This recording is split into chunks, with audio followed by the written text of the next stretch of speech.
All right.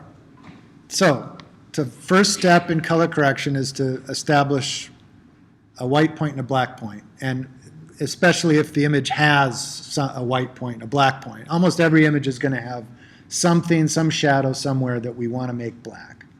But not every image is going to have some place in it where we need to make it white.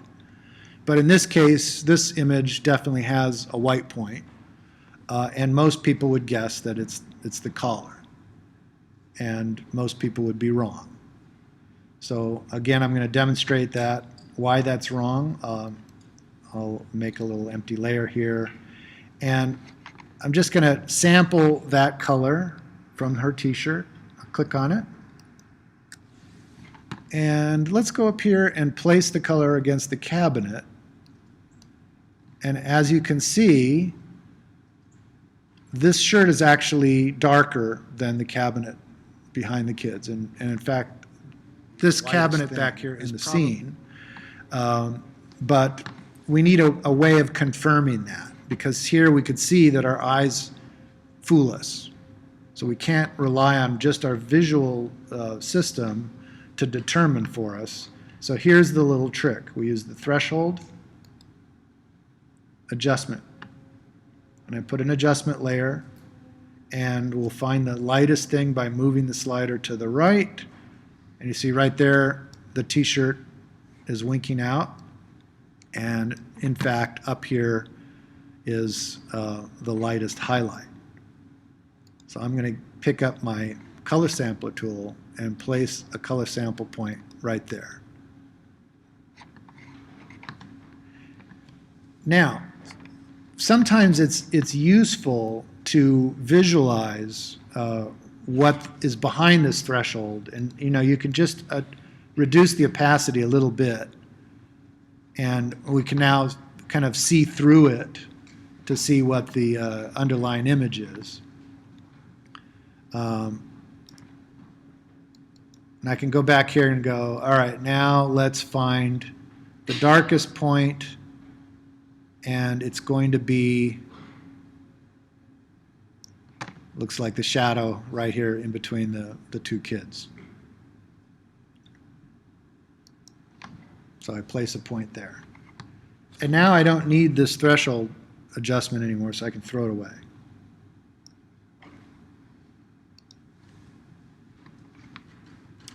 So here are my two placed points, and my shadow point, or my black point, is 33, 20, 17.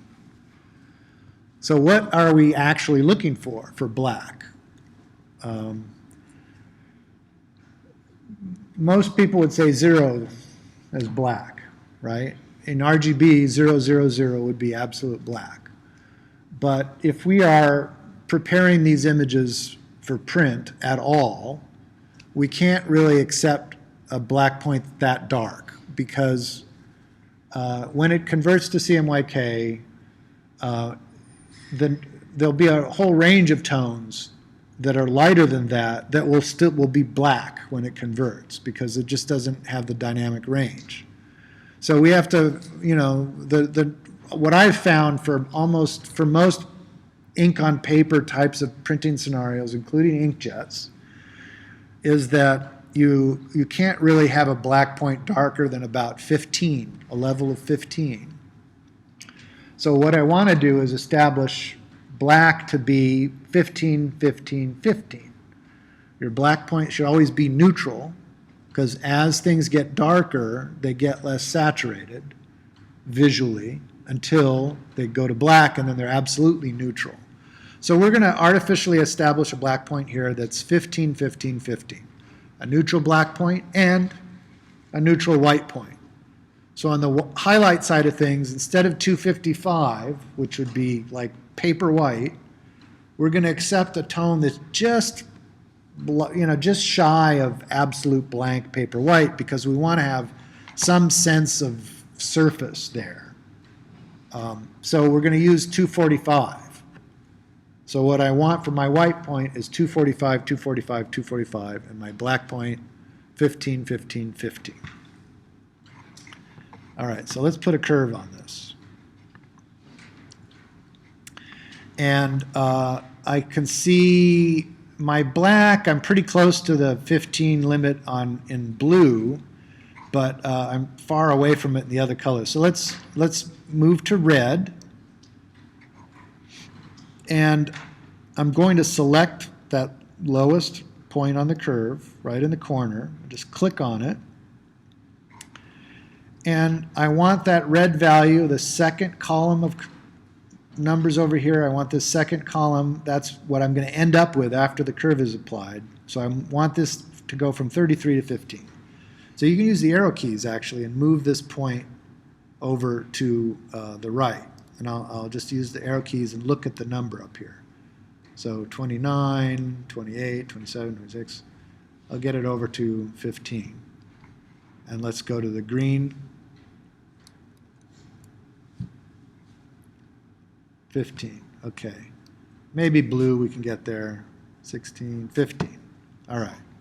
So now that's as black as I can make it go, and still know that my next tone, next lightest shade of gray will have a possibility of printing, because anything darker than 15 will print the same shade of black. All right, so let's work the highlight side. Now I have a pretty far to go. My lightest channel up here is the red channel, and it's 216. So I'm actually going all the way to RGB composite because I know I can move everything pretty far. So I'm going to just nudge this over until the red value says 245, and then I'm going to try and set the others. So we'll set the green and move that over until it says 245. And I'm not even looking at the image. It's going to look weird until I'm done. And it's really deficient in blue, so we really have to crank this over. Okay, now you see the black points changed a little bit.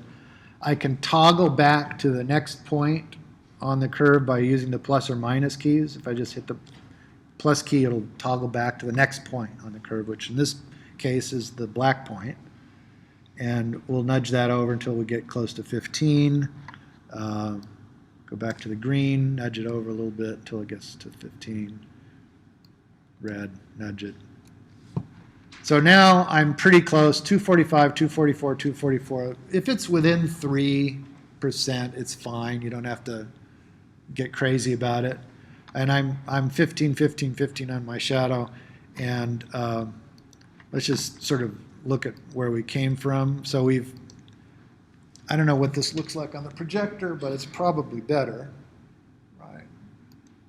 It's sort of like we took the smog off. Now, this is going to be hard to see because this is not a very good projector. I'm very sorry, I'm not in charge of the projector at this facility. But for one of the remaining discs, what is the most important color in this picture? Skin tone. Yes, you get it. You can catch? I don't want to throw it. I'll poke you in the eye, but here you go.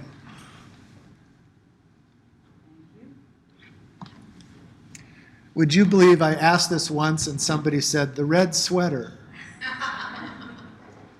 And, you know, they probably worked for a clothing manufacturer. You know, if you are the manufacturer of that red sweater, it is the most important color. And this is on the website. You want to somehow magically want that color to be accurate, even though nobody's monitor is ever going to be the same. No, in pictures of people, it's always the skin tone. And isn't that always the thing that's the hardest to get that just right? And one of the reasons it's hard to get is that nobody's skin tone is remotely close to the ideal skin color. And yet, we always, in reproductions, we always favor a certain type of color for skin that we consider to be good. You know, so actually, in all the pictures, we're never really going for accurate color. We're going for good color. And good color is sort of a fantasy. I mean, you just look around the room, everybody, you know, some people have pinker skin, some people have yellower skin. But in reproduction, we have a much narrower range of what we like, at least in our culture, which is used to looking at magazines and, pictures in, photographic prints and magazines. And we've developed a kind of a standard that is pleasing. So there's actually a formula for the numbers that you can use to help you get a better looking skin tone.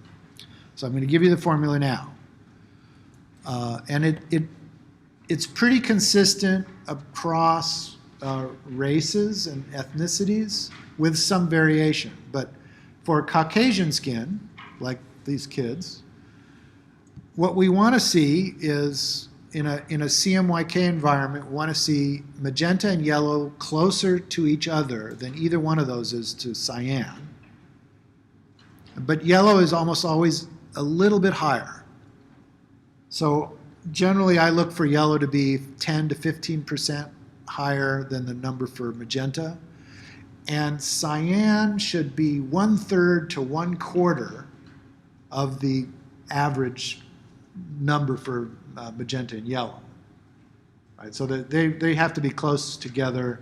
You could take the average between the two of them and then calculate how much less cyan needs to be. Can you say that one more time? Okay, yellow and magenta close together. Yellow 10 to 15% higher than magenta. So cyan, whatever the value of, because if it's lighter or darker, it's going to have more or less ink. So whatever that value is, the ratio of that value to cyan, cyan has to be 1/3 or 1/4 of that value. It has to be much lower, right? So let's look at how this plays out. And I'll go ahead and put a sample point. When I'm trying to find a skin tone value to evaluate, usually what I do is I move the cursor around and look at a bunch of different places. But in general, you want to avoid something that could be conceivably colored, like he might have rosy cheeks. So I want to stay away from anything like, or if a woman is wearing makeup, you got to be careful where you try to evaluate, because the makeup can color the skin in a certain way. So I'm going to just stick it on his neck. It's a pretty safe area right here. And the thing is, even though we're in RGB, we need to be evaluating the numbers in CMYK. It's easier because you're dealing with lower ratios. Usually the thing that you're concerned about is how yellow or how pink is the skin. That's the big ratio that you have to be concerned with. If there's too much yellow, it'll look jaundiced. If it's too pink, it'll look sunburned. So right now, in the info panel, on our third sample point, it's set up as RGB because it's an RGB file. But we can change the number readout just by clicking on the little eyedropper. So we can select, if we want to see CMYK numbers, then we can just select CMYK. Okay. So now the tricky part is we're correcting in RGB, but we're looking at CMYK numbers. So how does that work?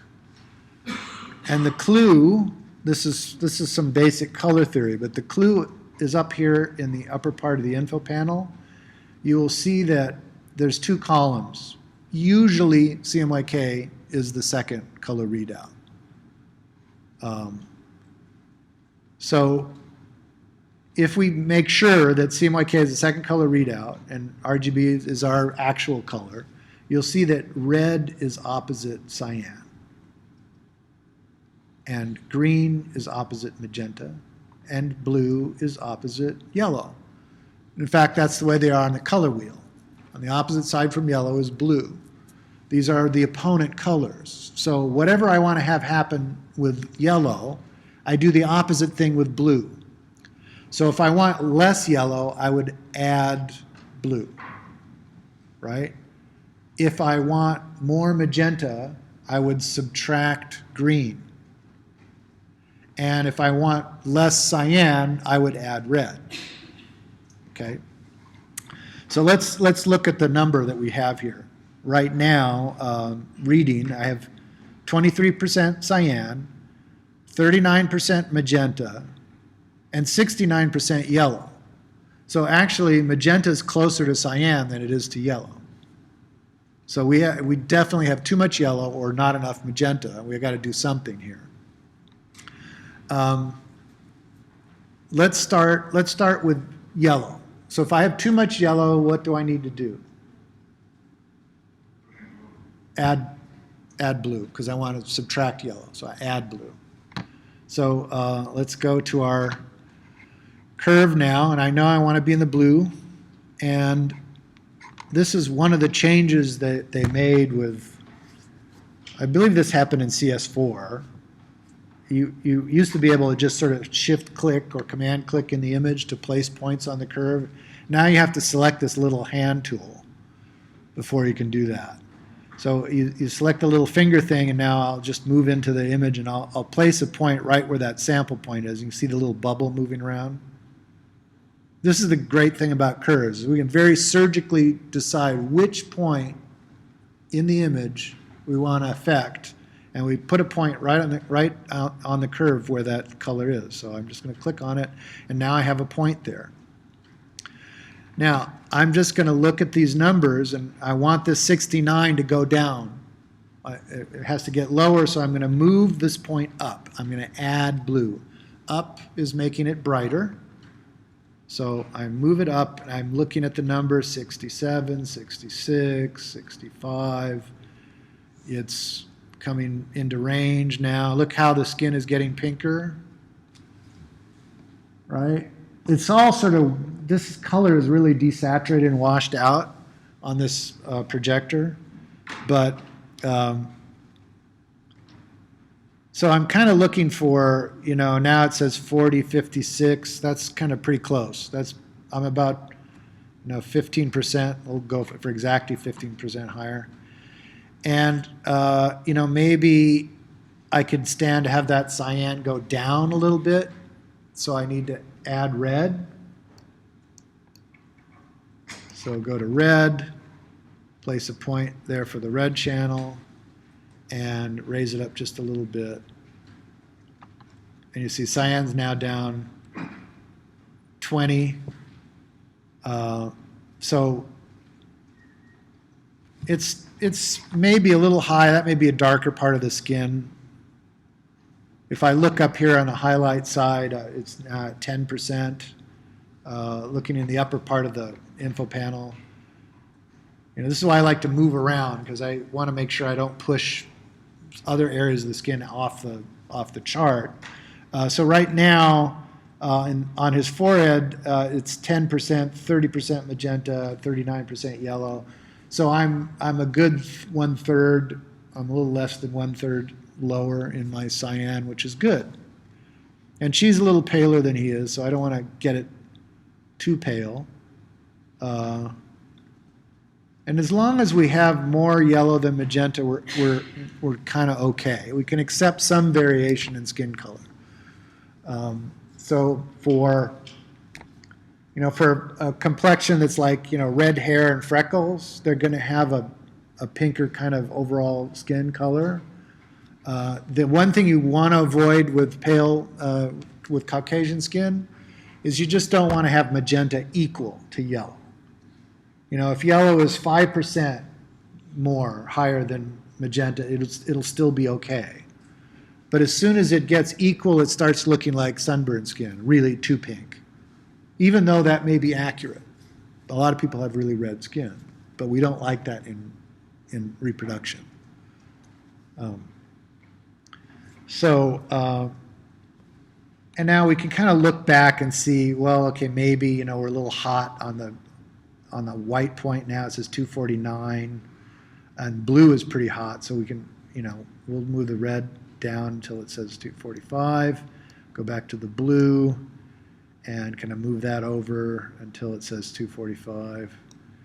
So you see, I sometimes have to come back and adjust for when we make these big moves. Have to adjust things to get it closer than my black point, closer after I've worked the important color. Okay, so I really don't know what this looks like, but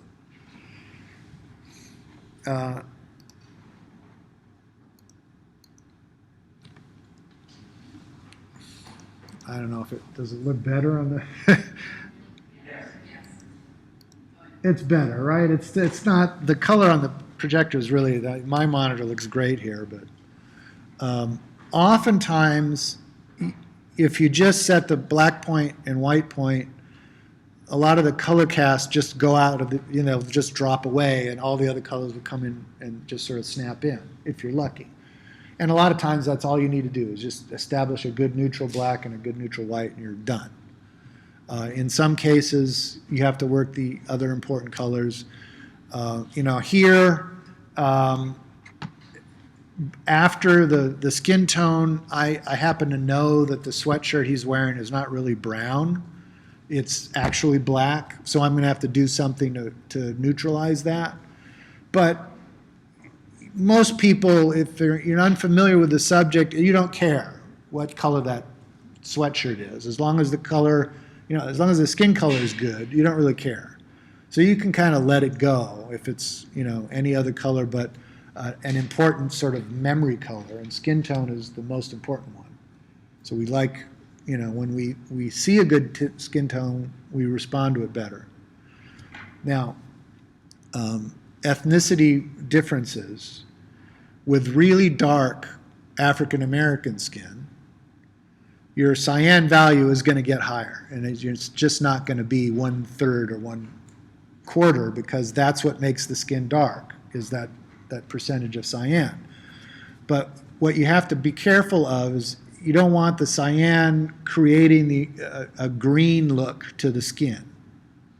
So as the cyan number comes up and makes the skin tone darker and it gets closer to the value of yellow, the cyan and yellow will make the skin look green. So you have to make sure that you have the magenta come up. And in really dark skin, on African Americans, you want the magenta to be equal to the yellow, because that will guarantee that the skin won't look green. Even if that's not entirely accurate, a redder dark skin looks better. So let the magenta come up to equal in really dark African American skin.